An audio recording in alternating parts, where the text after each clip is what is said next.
Madame, Monsieur, bonjour. Notre invité aujourd'hui fait partie de cette génération de plasticiens qui ne se contentent pas de l'à peu près ou du déjà vu et qui a un sens très aiguisé du détail. Maroco-belge, autodidacte, l'artiste a fréquenté quelque temps l'Académie du Midi à Bruxelles, en Belgique. Il prend ses couleurs de l'art primitif flamand, du surréalisme et de l'hyperréalisme. En plus de 4 décennies, il se forge un style et une signature qui lui sont propres dans le royaume de Jan van Eyck. Hamid Ouieb, bonjour et bienvenue.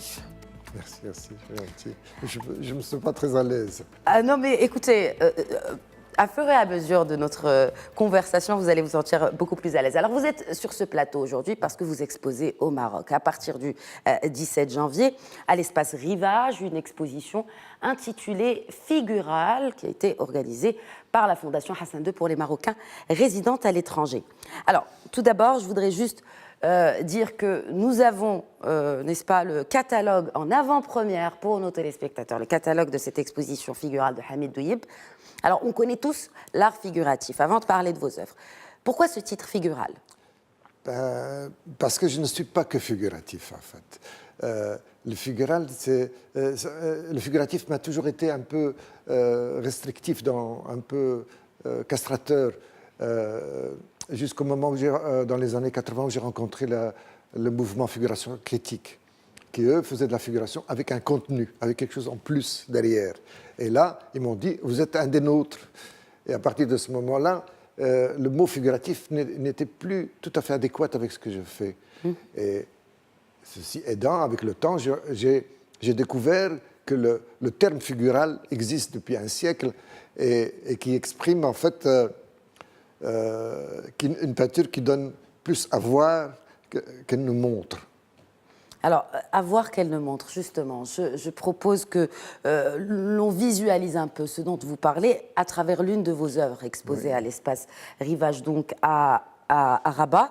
Et je parle tout particulièrement de cette œuvre. Alors, on y voit, donc vu que c'est en avant-première, on y voit 2 oreillers, un lit, des fées, et on a l'impression qu'il vient d'être quitté, ce lit.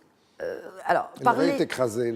Exactement. Alors, beaucoup de détails. Parlez-nous un peu de cette toile, justement. Cette toile exprime donc un lit d'effet, comme on en voit partout.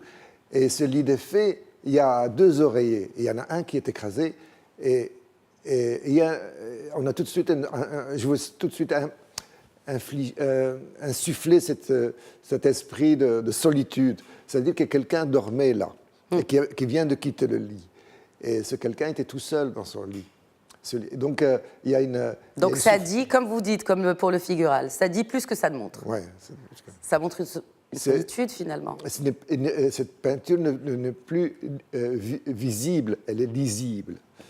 Alors, c'est intéressant que vous parliez de cette lecture. Nous vivons dans une société aujourd'hui, notamment musulmane, divisée sur cette question de la femme, du corps de la femme. Et on voit aussi, parmi les œuvres que vous exposez, qu'il y a une robe de ballerine, n'est-ce pas, sans corps. Alors, il y a beaucoup de corps féminins également dans votre exposition. Donc, je parle de cette toile-là. Pourquoi une robe sans corps, sachant qu'elle reflète un corps comme si c'était un réel corps féminin qui la portait? Et puis aussi, comment vous voyez, vous, cette image du corps féminin aujourd'hui? J'ai d'abord beaucoup de... Le nu féminin, par exemple, si on veut discuter, on veut parler de ça, a toujours été une inspiration depuis des siècles pour les artistes. C'est quelque chose d'universel. Bon, je ne suis pas original en ayant choisi ça, mais ça ne m'a pas suffi. J'ai dû aller plus loin dans l'expression des mains, dans l'expression des visages, etc. Mais je veux montrer plus que je veux montrer plus que ce qu'on nous voit. Dans cette robe dont vous parlez, on voit cette robe avec un corps qui a pu être dedans. Et je veux faire ressentir qu'il y a eu un corps dans cette robe.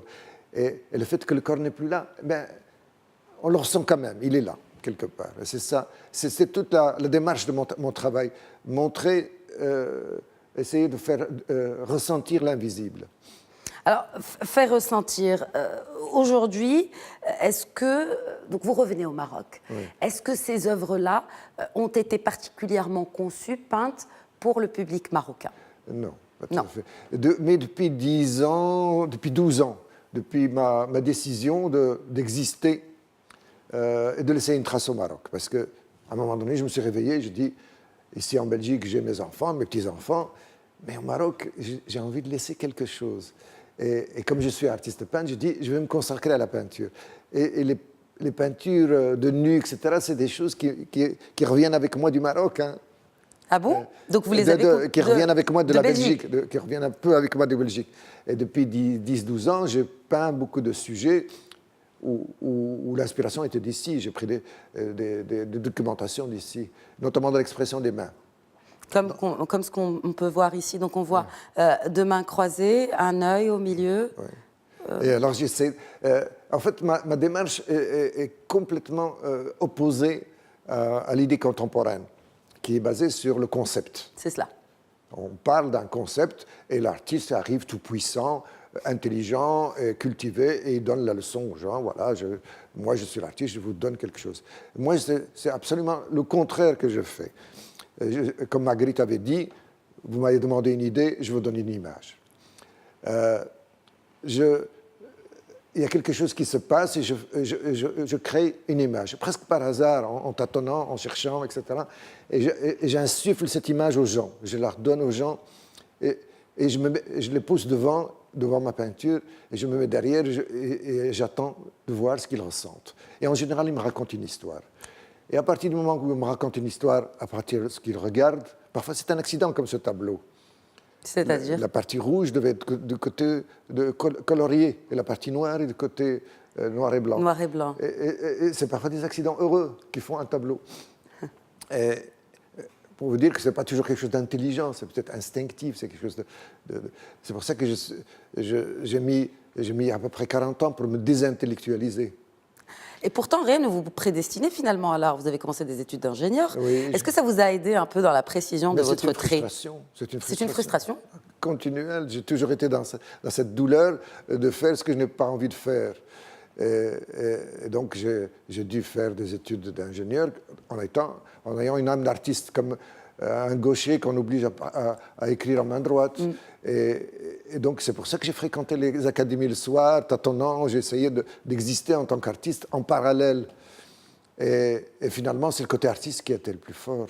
C'est lui qui l'a remporté, la preuve en est ces belles œuvres que vous exposez actuellement et au Maroc. Alors, je sais que vous avez parlé de ces artistes qui intellectualisent un peu trop l'art et pour vous, il est important de démocratiser ces disciplines artistiques. Aujourd'hui, plus que jamais, et notamment au Maroc. Oui. Comment, selon vous? Comment pouvons-nous démocratiser? D'abord, être un peu moins prétentieux et accepter l'idée. J'ai déjà eu cette discussion dans des réunions assez houleuses où où ces gens parlaient d'élite, l'élite intellectuelle qui a appris l'histoire de l'art et qui connaissent la tendance actuelle, etc. Et c'est ceux-là qui comprennent l'art. J'ai toujours prétendu non, le contraire. Je dis que tout un chacun peut être capable de se mettre devant une œuvre et de ressentir quelque chose. Et j'ai eu la preuve que je l'ai dit un jour à une réunion, je ne citerai pas. Ah, au Maroc ou en Belgique? Oui, ici au Maroc, il y avait une réunion sur l'art contemporain, etc. Et j'ai expliqué donc que j'ai eu une petite anecdote rapide. J'étais en taxi avec quelqu'un de très intellectuel, de très féru en art, un prof d'université, etc., qui a étudié l'histoire de l'art, etc. Il me dit que le peuple est ignare, ils ne comprennent pas, qu'il faut les éduquer, etc., et ils n'ont pas la formation. L'art, c'est un privilège de gens nantis, qui ont les moyens. Je dis non, je me suis un peu bagarré avec lui, on était dans un taxi, et on arrivait à ma galerie à Tétouan, où j'exposais le figuratif dans le monde figuratif, dans le fief du figuratif. Et on est rentré dans ma galerie, on est arrivé et je demande au chauffeur de taxi de descendre avec nous. Je dis, laissez tourner votre compteur. Et on est descendu et je dis, voilà, j'expose ici et je voudrais que vous me dites ce que vous ressentez. Et il se met devant un tableau où il y avait une ombre chinoise qui donnait un cerf Elle me dit, oui, c'est comme un animal, l'ombre, etc. Et alors, le deuxième tableau, il a dit quelque chose, etc. Et je me suis retourné sur ce prof très, très intellectuel. Je lui ai dit, voilà, un homme ignare, comme moi, parce que je n'ai pas étudié l'histoire de l'art, qui est capable d'être devant une œuvre d'art et ressentir quelque chose. Donc, c'est tout à fait ridicule si on veut histoire de l'art, bon, qu'on l'apprenne, ça, c'est chacun son. Mais ressentir l'art est à la portée de tout le monde. Et je me bagarre au Maroc pour rentrer ça. Je fais des ennemis terribles. Mais en tout cas, vous avez un message noble aujourd'hui, que finalement, l'art est à la portée de tout le monde. Il suffit d'avoir une sensibilité. Et puis on voit à tous les niveaux. À tous les niveaux. À tous les niveaux, chacun. J'avais fait un tableau en Belgique avec une femme qui tient une pomme, mordue. Et la femme de ménage est arrivée le matin. Elle me dit, la femme mordue, la tentation, tu sais, la tentation, Adam, elle a donné la pomme à Adam, etc. Bon, c'est dans sa culture. Cette femme, elle a ressenti ça, elle a compris. J'étais très content. Je dis, donc le message est passé. Le soir, la petite était malade et le médecin est arrivé. Et lui, il regarde ce tableau et il est parti dans des explications extrêmement complexes de sa culture. C'est un monsieur plus cultivé. Et je me suis dit, tiens, ils ont compris ça, chacun à son niveau. C'est peut-être ça la perception de l'art à tous les niveaux. Et il ne faut pas rester comme à Casablanca, dans un milieu extrêmement évolué, où l'art, ça devient l'élite. Il n'y a qu'une petite poignée de gens qui comprennent. Ils se retrouvent dans des soirées feutrées pour parler. Vernissage, avec des belles robes, etc. Bon, ils se regardent plus eux-mêmes que des œuvres d'art. Et je me sens un peu serré dans cette... Vous n'avez pas tort, mais en tout cas, c'est une très belle morale.